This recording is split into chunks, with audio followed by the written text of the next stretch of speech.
for you. And today's topic is no exception. We're talking about how to use the deferred sales trust to eliminate the 1031 exchange forever. And here's the key: if you don't know what the problem is, then you might not have a great solution. In fact, a lot of people who are stuck in real estate with the 1031 exchange believe the only way to defer capital gains tax is by using what's called a 1031 exchange. Now, they might know about opportunity zones, they might know about traditional seller carrybacks. A lot of those aren't as flexible, and so they tend to go with the 1031 exchange because they want to maintain the ability to do deals themselves. But guess what? Right now, we believe it's very challenging to do a 1031 because we're seeing a number of things that are converging. We've seen interest rates that have jumped almost doubled, basically doubled in the past year. And we've seen cap rates that have remained relatively close to where they were. Have they adjusted some? Yes. Maybe prices have gone down some, but most sellers are not selling because they don't want to trade in a 1031 exchange for a worse debt position, and that debt position being perhaps they're at a fixed rate at 3.5% to 4%, moving to 6.5% to 7%, where cap rates are still perhaps around 5% and 6%. It's just not a great time. And so there's this challenge between, do I do a 1031 exchange versus can I defer the capital gains taxes and sell? And that's what we're going to be talking about today: how to eliminate 31 exchange forever. With that as well, as you have questions, you can put them into the chat. You can also prepare those. We'll open it up for questions, in particular deal stories that we're doing right now. And so let's start first of all with what is a deferred sales trust. A deferred sales trust is simply a legal contract between an investor and a third-party trust that allows investors real property in exchange for a predetermined future payments, known as installment payments over a agreed period of time. In other words, you as the seller can become a lender instead of just taking the cash and paying all the tax up front. You can slowly pay tax over time. Another way to think about the deferred sales trust is think of it like a delayed tax trust. Think of it kind of like an IRA, kind of like a 401k. In other words, instead of taking and spending it all on personal use now, you can delay gratification, allow the buyer, loan the buyer the money, which allows the buyer allows, in this scenario, the trust is the first buyer to hold the cash, and therefore you can defer the tax. And this tax deferral capital gains tax is somewhere between 25 and 50% of your, depending on the depreciation recapture and depending on what state you're in. And the key is, if you can take it in installments, you can unlock compound interest, right? You can unlock what you would have paid in tax to earn interest and grow your wealth. Now, there's some key guidelines for a DST. Number one is the minimum viable transaction. You want to make sure you have at least $1 million gain and $1 million net proceeds in order to qualify. In other words, to make this thing make sense. Now, it's not an IRS guideline to qualify for this. It's actually just an ROI that we have found over all the deals we've done over all the years to make it a home run for you to make sure that it scales and it's big enough. And this is key, right? Because if you're looking to invest into real estate with the trust versus the 1031 exchange, if you have a big enough amount of money to invest, this gives you purchasing power. And the neat part about how to do this is, once the money is in the trust, let's say you sold a $3 million asset and you deferred $1 million of tax, let's imagine you had no debt, this money can now be invested into other real estate investments with you or passively, right? And the neat part is you don't have to do this under a strict timeline. And in fact, there's no timing restrictions, and there's no 45-day identification. There's no 180-day close, and there's also no like kind requirement. Although you can still buy property tax deferred by going through the steps of partnering with the trust. And so that's what we focus like a laser on, and really I think it's the number one foundation of why we started Capital Gains Tax Solutions, to give you that ability. Because in 2008, the market crashed, and I was multifamily broker at Marcus & Millichap, and I saw the loss of capital for multiple clients and friends and family. Some lost half, some lost everything because clients had too much debt, not enough liquidity, and had overpaid in the 1031 exchange. And so they kind of ran out of time. It's sort of like the game we played growing up, musical chairs, where we're all running around to try to get that last deal to make sense, or squeezing that last loan from that lender.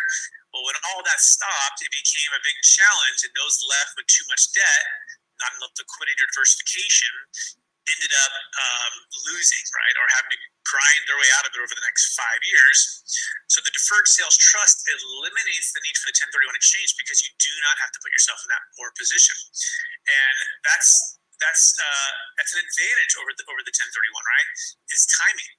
And so you're deferring capital gains tax, you're increasing investment options is the next thing, which is really important, and that you can go into liquid investments. You can go into stocks, you can go into mutual funds, index funds, you can go into T-bills, you can go into different investments that have liquidity, which gives you the ability to keep your powder dry for when the real estate market comes back, or in this scenario, finally gets to realistic pricing.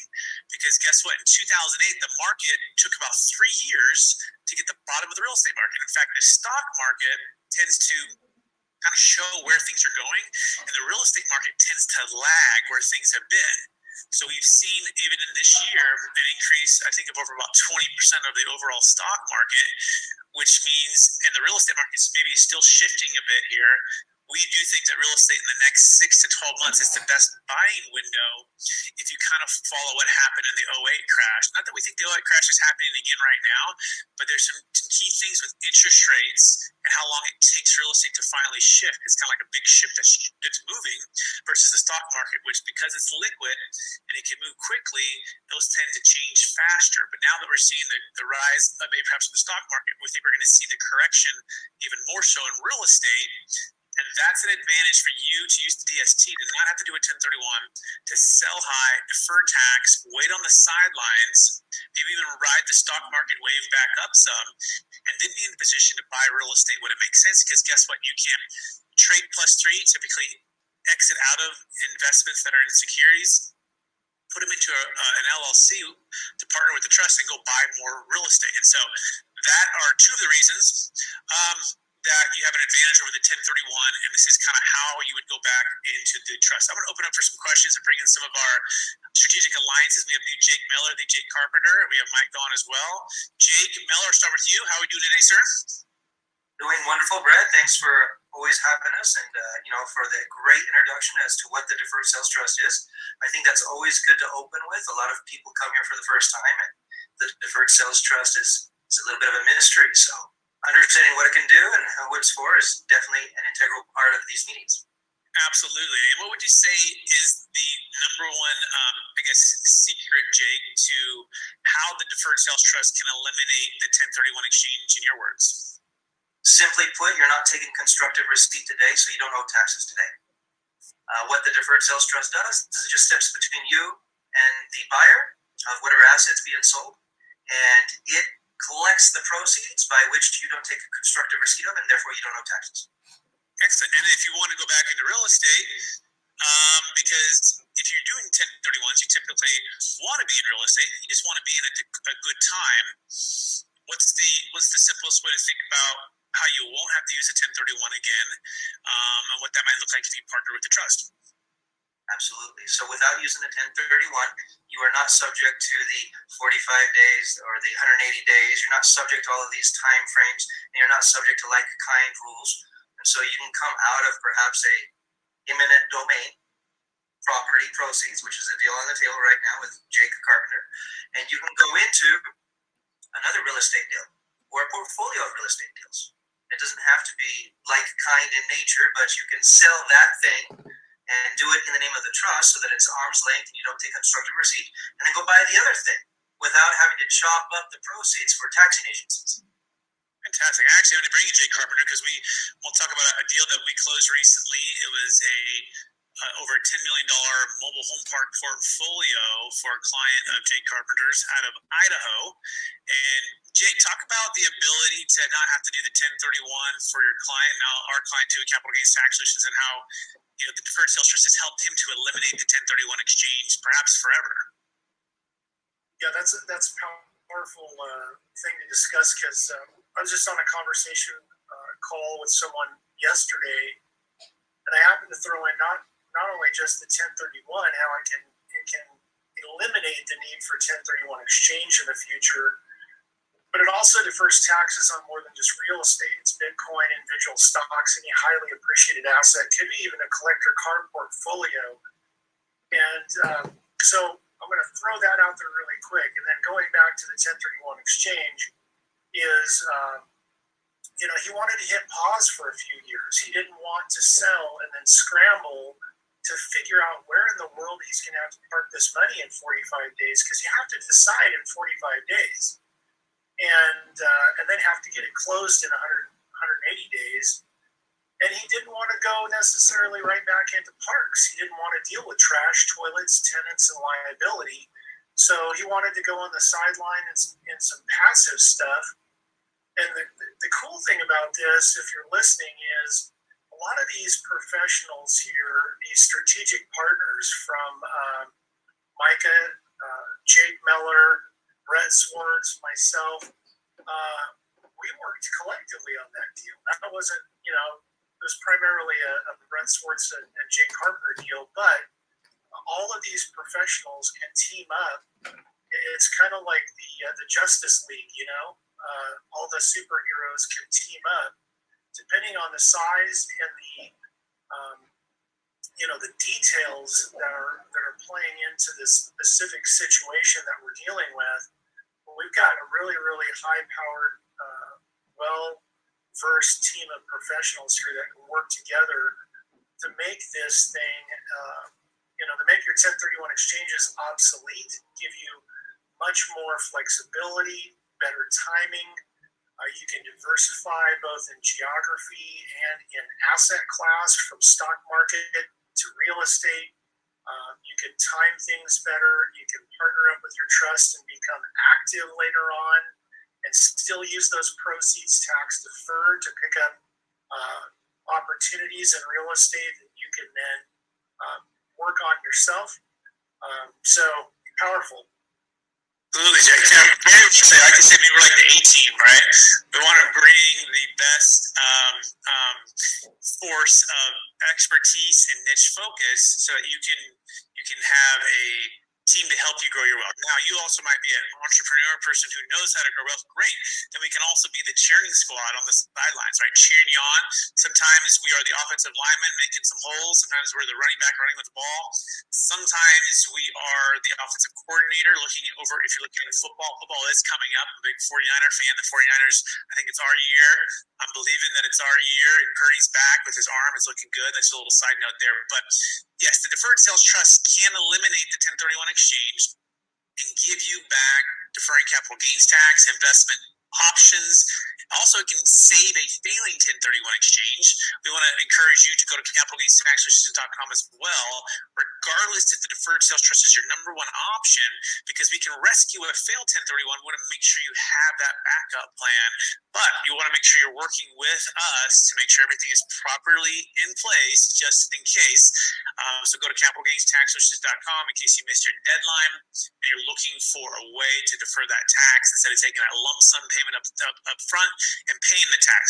Now let's quickly move over to the disadvantage of the DST, because someone might say, well, Brett, wow, and why would anyone ever do a 1031 ever again if you had the deferred sales trust? And that's a great question. Number one, here's why you would do a 1031, and here's why we still love 1031 exchanges. Number one, you are selling investment real estate and you found a good deal that makes sense. And hopefully that good deal is associated with good debt, or at least a reasonable debt, good or great cash flow, and good opportunity for value add. In other words, you found that needle in a haystack, or you found that deal because you have a vast network of opportunities to buy, and the deal just made sense. A question to ask yourself is, would you have bought that deal regardless of the tax?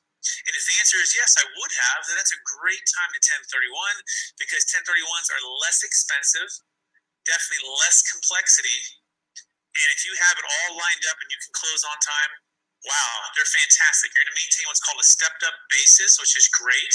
One of the best ways to grow wealth is to be able to pass it to your heirs and get a stepped up basis, or at least they do, and they can sell it capital gains tax free at that point. So that's when you would definitely use a 1031 exchange. Now, remember, one of the disadvantages of the 1031, though, is that it doesn't qualify for any other asset type except for investment real estate. So if you are selling a primary home, a business, cryptocurrency, stock, artwork, collectibles, you're faced with only something like a deferred sales trust or something like an opportunity zone, but you do not have the 1031 exchange as an option. And so that's something to consider as well. A lot of our deals are business sales, luxury primary homes, and commercial real estate, as well as crypto is coming back again. We have closed cryptocurrency assets in the past. We're seeing more of those coming back. The next thing would be the disadvantage of the deferred sales trust might be not all depreciation or capture is deferred. So depending if you have what's called debt over basis and or you've taken some accelerated depreciation, it may not all the way qualify to defer 100% of the capital gains tax. And this is where we work together with Jake Miller, Jake Carpenter to do what's called Delaware Statutory Trust, a partial 1031, also known as a Delaware 1031, and a deferred sales trust to solve both problems, because not every strategy is going to solve every problem. So if you have debt over basis, we have a way to do a partial Delaware 1031, typically to just replace the debt over basis with typically a lower down payment, around 20%, that will take your debt. Let's take an example of this.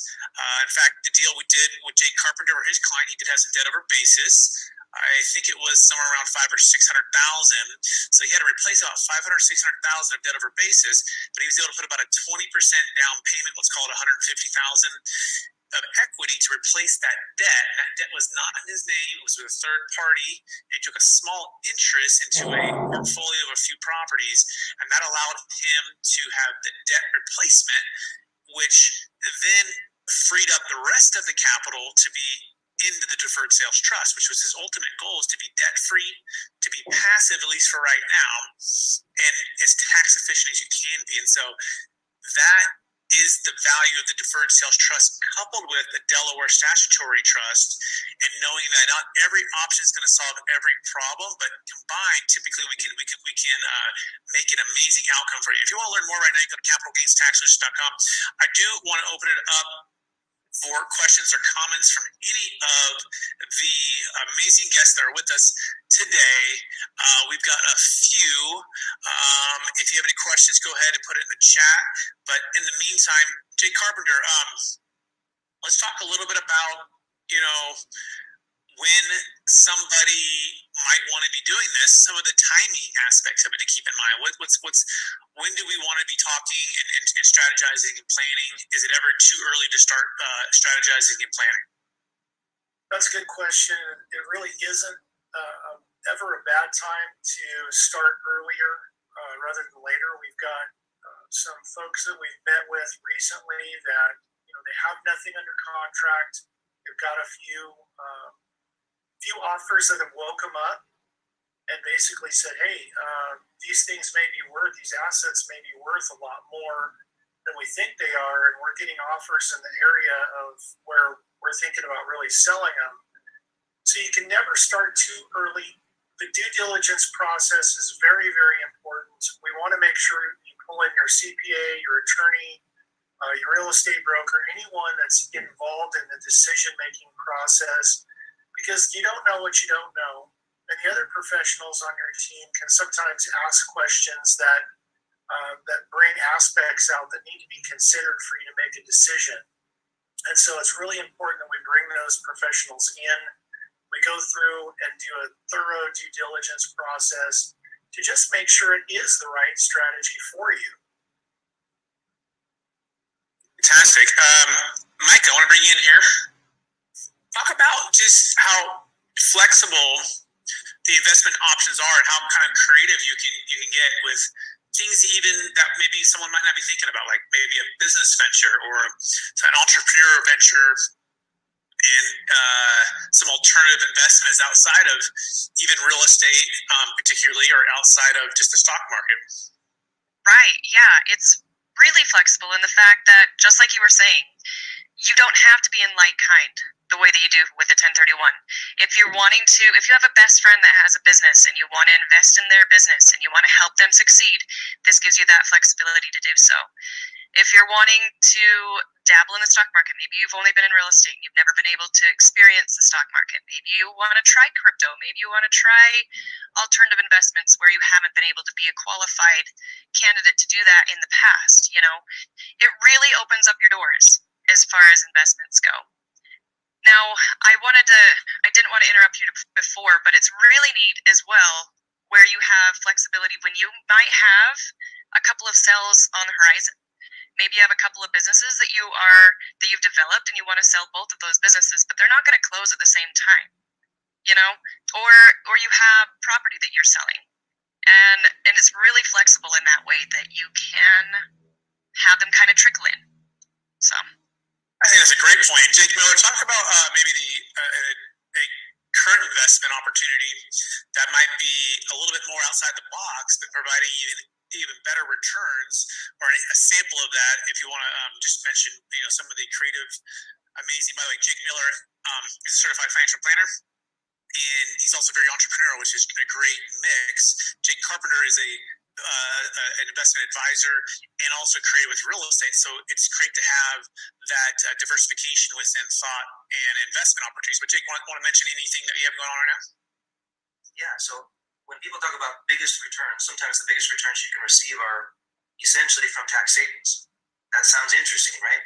But if you don't have to chop up your asset 20%, 30%, 40%, sometimes 50% to the various taxing agencies, there's an immediate win right there. And that can oftentimes come, tax savings through deductions, deferrals, or exemptions. The deferred sales trust by name alone indicates that it's a deferral strategy. It allows you to reinvest the gross proceeds minus attorney fees rather than minus taxes, which is a great thing. But as far as some current deals that we have on the table that have better than average returns, we have a short-term real estate deal in Texas, which is a fantastic thing. What does that mean? A lot of times when people invest in real estate, they invest for the long haul and they have long-term rental agreements, 1-year agreement, 3-year agreement in the commercial space, what have you. However, the short-term rental contracts that people are doing with like Airbnb and such sometimes make 4 to 10 times more in overall rental income. The thing that most people don't know is that a lot of short-term rental funds don't actually own the real estate. All they own are the long-term leases, and then they sublease. So what we have is a combination of the two, Brad. We own the properties, and the properties, the real estate, the collateral is kind of what backs your shares of the fund. But at the same time, we're getting that higher 4 times or 10 times income from the rents because we're doing short-term rentals in very friendly neighborhoods where it's actually zoned for short-term rentals. And so that's kind of the nature of that Mars Ventures Fund. That's one of our opportunities for our clients right now. Oh, you're on mute. Absolutely love that. That gives you the opportunity to diversify, and it can also even diversify within real estate itself, right? Different asset types, different time horizons, higher cash flow for short-term rentals, and growing places like Texas, right? And so that's the beauty of the deferred sales trust. There's really kind of a couple of different zones we talk about when you're investing. There's the cash flow zone. When you're in the investment, what's the average cash on cash return, right? There's perhaps part of the investment that kind of closes the box on this first example, which would be the growth and the opportunity for appreciation. What we like to do is take that and expand it out and say, what are the tax flow zones, meaning how you're coming into the investment and how you're going to exit. And it's taking more of this, I guess, 2 or 3 dimensional approach versus just, hey, your returns are just within the box, cash flow and appreciation. For let's add tax flow, and that makes the box bigger, right? It's that much bigger than it would have been if you would just pay tax. And so this tax flow and this cash flow mixed with the appreciation gives you a higher probability of creating and preserving more wealth, and also helps you to be able to be a little more conservative depending on your income needs and your wealth goals with the investments. And I think gives you the biggest thing back, which is time. A lot of business owners love to meet us because they say, look, Brett, my asset is worth $10 million today, after tax, it's 6, right? But with you guys, my number was 10 to retire with my lifestyle. So I can sell today and defer that $4 million of tax. And that gives me back my biggest thing that I love and dear and can never get back, which is time to retire, to spend doing the things that I want to be doing with my family, to giving back, maybe even starting another business or another venture, right? To be able to exit that season of life and unlock some of that freedom, and then also to make an impact for your family. So we want to encourage you to go to capitalgainstaxers.com, learn more about that. You can also connect with Jake Miller and Micah Miller by going to strategictaxsolutions.com and Jake Carpenter, carpentercapital.llc. Just mention that you saw or watched this mastermind, and we would love the opportunity to connect with you to see if the DST is a great fit. It's all no cost, no obligation consultation to walk you through and visualize what it could mean for you to use the deferred sales trust. That being said, are there any questions or thoughts? We're going to open it up for everyone here. Could be Jake, could be Micah, could be Jake Carpenter, or anyone else who's listening or is attending. Questions, thoughts, comments on anything we just talked about? Brett, what I love about the deferred sales trust is from a corporate asset management standpoint, you can be putting that money to work in the interim in between projects. One of the difficulties that a lot of people have with the 1031, which is just for real estate, right, is that in the interim in between projects, they're not supposed to have a lot of time, and they might get in trouble if they put the proceeds to use in something different. What do I mean by that? If they have a really good opportunity to do like a bridge loan to a friend of theirs and then jump back into real estate with a deferred sales trust, you can do something like that under normal protocols. You can actually take advantage of lending on hard loans or lending opportunities to other people and their projects and their businesses. You can jump out of real estate and you can jump into a business venture, not just as a hard money lender, but actually shares in their business. You can, hey, right now treasury bills are doing pretty good, so let's put some money there for a minute, and then, hey, my local bank has a great opportunity. Let's do a 6-month thing there, and then, hey, after that, let's go into the stock market, and then afterwards, based on what's good and what's hot, you can react in time, whereas you're not subject to the timing limitations of other government programs like a 1031. I love that. Yeah. Jake, go ahead. I'm going to piggyback on that because, I just recently ran into a really good lending opportunity, a very, very short-term lending opportunity that someone can take. Let's say they have $1 million of a tax bill that they would have had to pay. They can take $1 million, go into this lending opportunity for 2 months, maybe 3 months, and make a very competitive return, probably equal to the annual return or more that they would have in a long-term type of investment. And that's like what Jake Miller was saying. It's interim money. It's stuff that's parked on the sidelines in liquid accounts that we just need to deploy. But sometimes people think that if I'm going to be parked in a liquid position, I can't really expect much of a return on that money. And that's not necessarily true when we're really working that money inside the deferred sales trust, especially if it's meant to be dry powder to be deployed in a year or two when the real estate markets are looking more competitive, their interest rates have come down. So we can have some really, really nice short-term, high-returning lending opportunities in the meantime that we can deploy capital in the deferred sales trust because we don't have to stay locked up in real estate. Fantastic. Absolutely love that. Great thoughts. Micah, do you have any thoughts, comments, feedback for any voters? I think it would be helpful for folks just to kind of go through a rundown of like what it looks like and kind of what the next steps are, how you meet with the attorneys and how you set up different organizations. I don't know. That might be something that if I were listening to this the first time, I'd say like, well, how do I get started? What's the next thing that I do? Yeah, let's walk through the step-by-step process. So really step one is scheduling that one-on-one consultation with any of us that are on the phone here. And we walk through if you have an eligible transaction. What that means is basically $1 million net proceeds, $1 million gains. You can apply by going to capitalgainstaxers.com for that one-on-one consultation. we'll break down what the deferred sales trust could be for you, given your unique fact pattern. As well, we'll start to explore what your main goals and objections are for your wealth plan, and even why you're exiting in the first place, and what you're hoping that the ideal outcome will be in the future. And so we'll spend about 30 minutes or so doing that. Step two would be diving in with the tax attorney and the law firm who created the structure.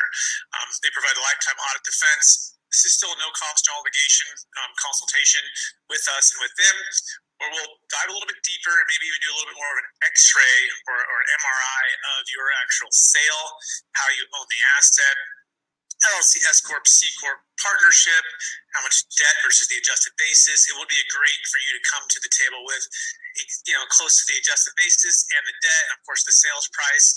And with that, we can give you kind of a clear picture of using the DST versus not, which leads into step three, which is engagement agreements. If indeed you say, hey, this looks great, I'd like to have the option to use the deferred sales trust, you'd sign a conditional engagement agreement, and that gives us the opportunity to work with you and your counsel, your brokers, or whoever might be handling the sale, to then weave in the deferred sales trust as an option for you to use.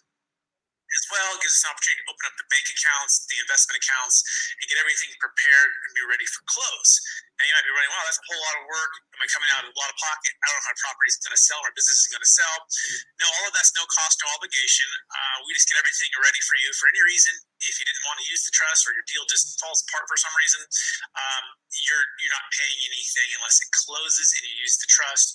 And then step four would be actually closing. Closing, as a part of that as well, we would work with like Jake Carpenter, Jake Miller, to do like a financial plan and an allocation, and also with myself to look at some real estate investment opportunities to maybe diversify the overall portfolio. And then you get 24/7 access to the funds online. The funds fund the accounts, and now they're invested, and you schedule a payment back to you with us. Typically, a lot of our clients are taking, let's say, 5 to 6% payout, and the note might be 8 or 9% over a period of time. You might delay that for a little while. You might actually take that immediately in cash flow, and they'll get a 1099 for whatever you received. The tax attorney and us will work with your CPA to make sure everything's properly reported. But after all that setup, and that's a lot of work and some complexity for sure, but we'll walk with you every step of the way. After all that setup, it's pretty turnkey at that point. You report it on typically one page with your tax preparer. You get one 1099 every year, and you get a chance to review statements, review the tax returns for the DST, and you slowly pay tax as you receive payments. I'm going to pause there and pass it to Jake Miller to see if he wants to add or subtract or highlight anything I just said.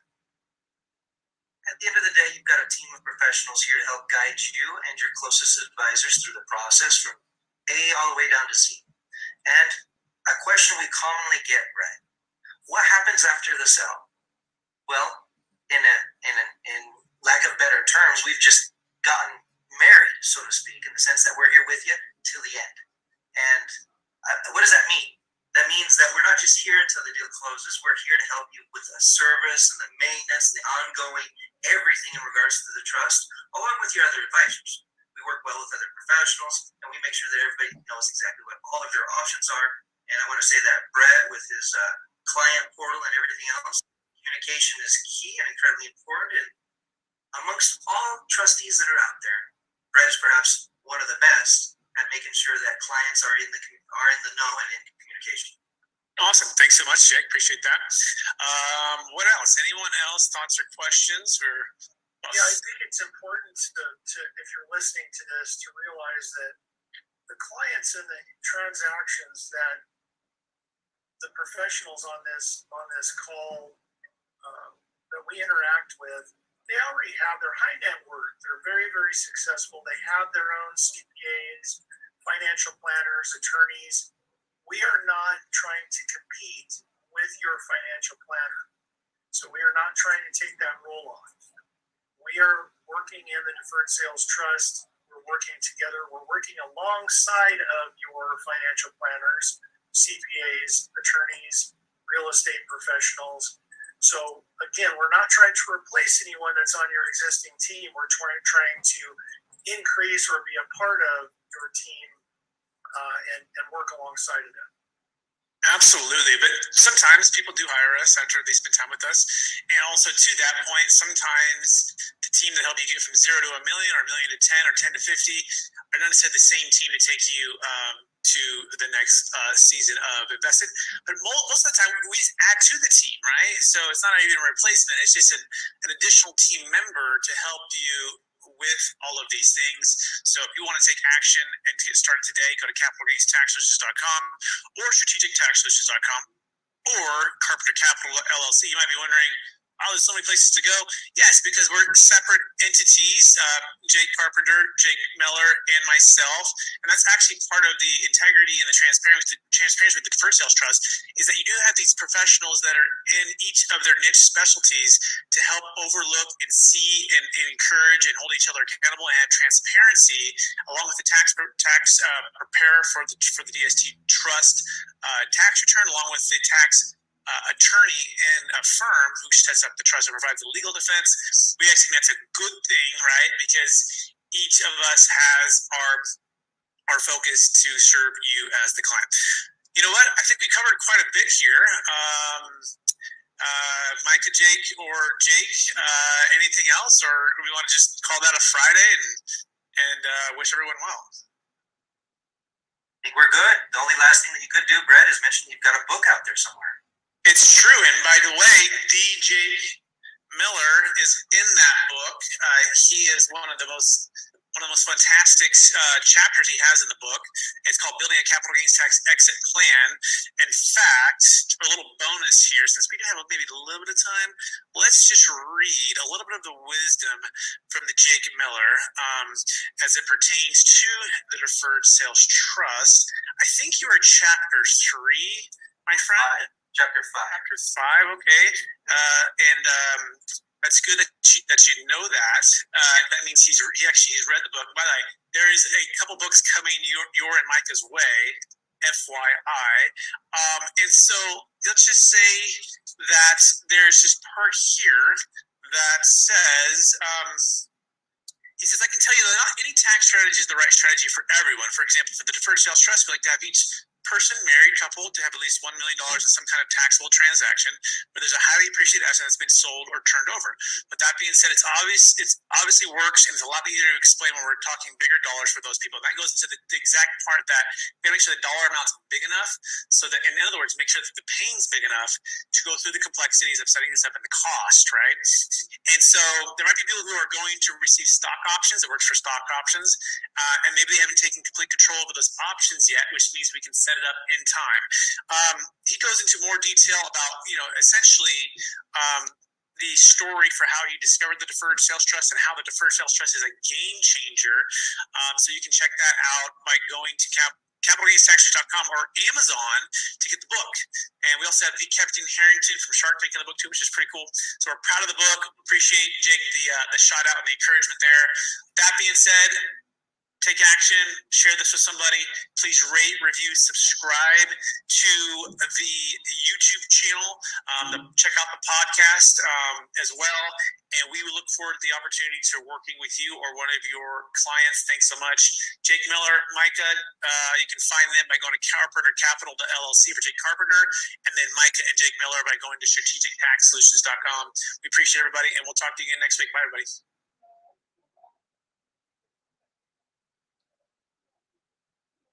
Good job, everybody. Great day. You too.